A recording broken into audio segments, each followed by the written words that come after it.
I was sitting at my desk yesterday, and all of a sudden, my Twitter started blowing up, and it was like, "Hey, how come you got fired? How do you almost destroy Rooster Teeth?" And I'm like, "Wait, what?"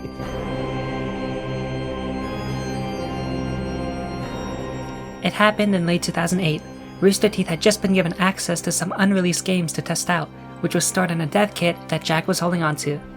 Since at the time, Jack was still a contract worker, and they didn't have enough computers for everyone, Jack had to work at home pretty often, meaning he would need to bring this dev kit to and from the office. And one day, Jack had to bring the dev kit to another location, meaning this equipment with extremely sensitive, unreleased software was going to have to go out into the wild. This piece of hardware was going to change locations. I wasn't super happy about it, but I was like, okay, go ahead and let's change locations for this piece of hardware. Yeah. So Jack was traveling with this extremely sensitive dev kit in his car, and then he went to see a movie, leaving the dev kit in his car completely unattended. And as you might have expected, something very bad happened. But towards the end of the movie, my father starts calling me, and I'm like, "That's weird, okay." So I grab my phone and go out, and he's like, "Hey, the police are next to your car. You need to get over there right now." I'm like, "Oh, God."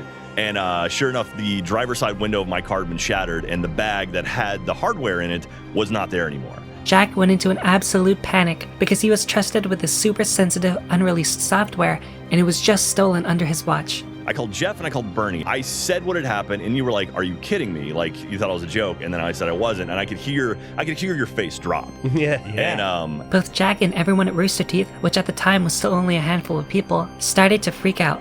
Because they were thinking about the software leaking, the reputation of Rooster Teeth tanking, no one would want to do partnerships with them anymore, and worst of all, potential legal consequences.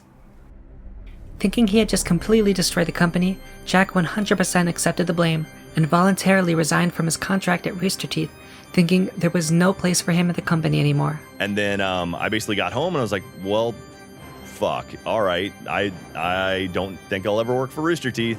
Jack was pretty depressed at this point, because not only did he destroy his dream of working at Rooster Teeth, but the company could potentially get sued, and he felt that it was his fault. And it kinda was and it kinda wasn't, because yes, he shouldn't have left a dev kit with super sensitive software in his car unattended. That was his fault.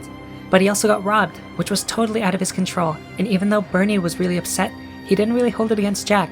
You know, that's what brought me back around to center. Yeah, he made a mistake, but it wasn't his, he was a victim of a crime. It just happened to impact a lot of us.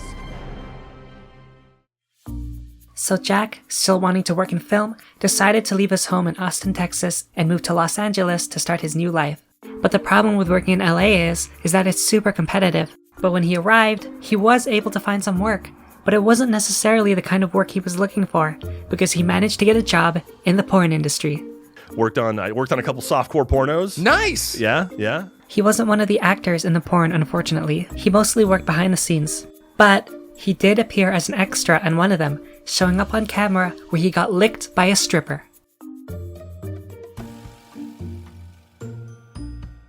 But despite the raunchiness of it all, he described working in porn as actually a really pleasant experience. So he settled into his new life in LA, working on movies, video games, and porn. Meanwhile, back in Austin, Rooster Teeth was on fire. The RT crew, who included people like Bernie, Jeff, and Gavin, had to search everywhere that they thought the thief would try to sell the dev kit. Gavin tells me stories about literally dumpster diving with Jeff trying to find this thing in sketchy parts of Austin. And Yeah. I lived in dumpsters trying to find this thing. Pawn shops and Went to every pawn shop in Austin. Yep. constantly calling the cops. Kicking it, going into drug dens. Yeah, man. This went on for an entire month, but no matter how much they searched, they were never able to find it. And as time went on, they just got more and more stressed. And then, the big day happened, because the game was about to come out, and Rooster Teeth needed to call the developers to tell them what happened. Bernie was the one to make the call. He dialed their number, and everyone at Rooster Teeth joined him, and watched in terror as the phone rang, waiting for their response. And when they finally picked up, Bernie told them what had happened, and they were like, "Alright." And that was it. We just beat ourselves up about this. Nothing ever happened. Even the developer was like, "This kind of stuff happens." Yeah, they didn't. I want to say they didn't give a shit. No, but they were like, "Oh, thanks for letting us know.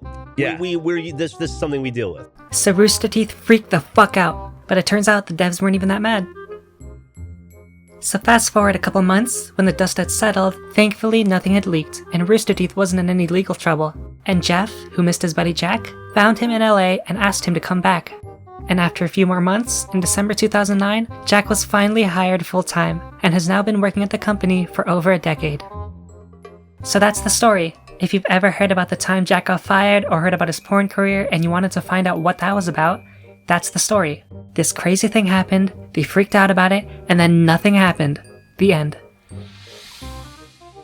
Oh, and the porno that Jack was in, it's called Twilight Vamps. It's a low-budget erotic horror movie, and I watched it. And it's a thing. It's a whole thing. So if you want to watch it, it's called Twilight Vamps. Okay.